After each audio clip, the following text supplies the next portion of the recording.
Small Texas church, the scene of the deadliest shooting in Texas state history.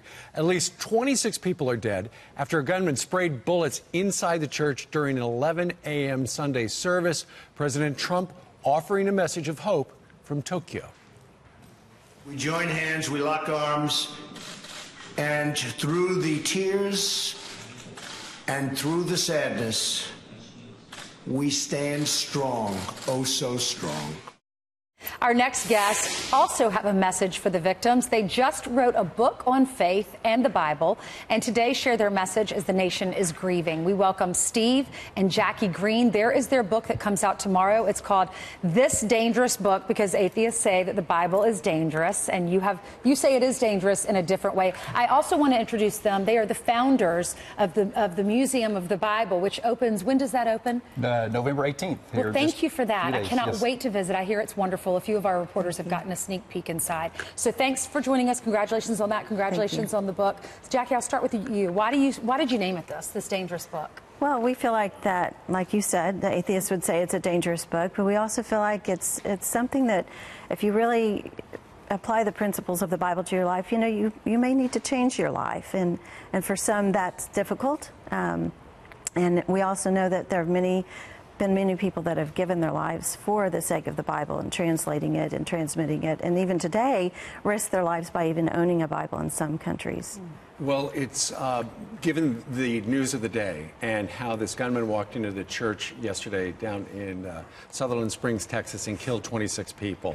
And of course, they're trying to figure out why he did it. But Steve, times like this, people turn to the Bible for some sort of solace. What do you say to people who say, how can a loving God have allowed something like this to happen?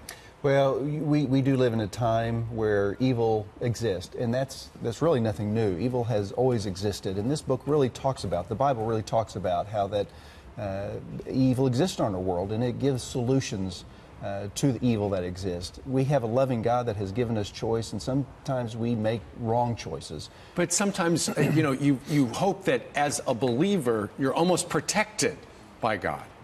Well, and the Scripture gives us great comfort. There's many times we can go to the Scripture, and when it talks about the evil in this world, that we have a loving God that loves us and gives us answers to all the challenges and problems that we have in this world, and we just want to direct people and point people to the book, and that's what we do in our book, is just to encourage people to consider this book for themselves. Jackie, I know when our producers were talking to you over the weekend about coming on the show today, you gave them a scripture that's near and dear to your heart. It was Psalm 34:18. The Lord is near to the brokenhearted and saves the crushed in spirit. Why did you pick that verse? Well, I know that there are many brokenhearted people today. Nothing that we say today will make them feel better. They're hurting, they're brokenhearted, but there's comfort to be found in the Scriptures that hopefully will bring them some comfort and peace during this difficult time. So terrible. Steve, why has your family dedicated their lives to the Bible? We grew up with this book as a guide to our life. In our family, we would regularly go to church and saw the principles from this book. Our business we built on principles from this book, and we've been blessed to be in a nation. Your business is Hobby Lobby. Our business, Hobby Lobby. And we've been blessed to be in a nation that our founders built from principles they found in this book. The idea that all men are created equal, our founders got from the Bible. And so we have been blessed in many ways from this book, and that's why we want to encourage people to consider it and why we wrote the book.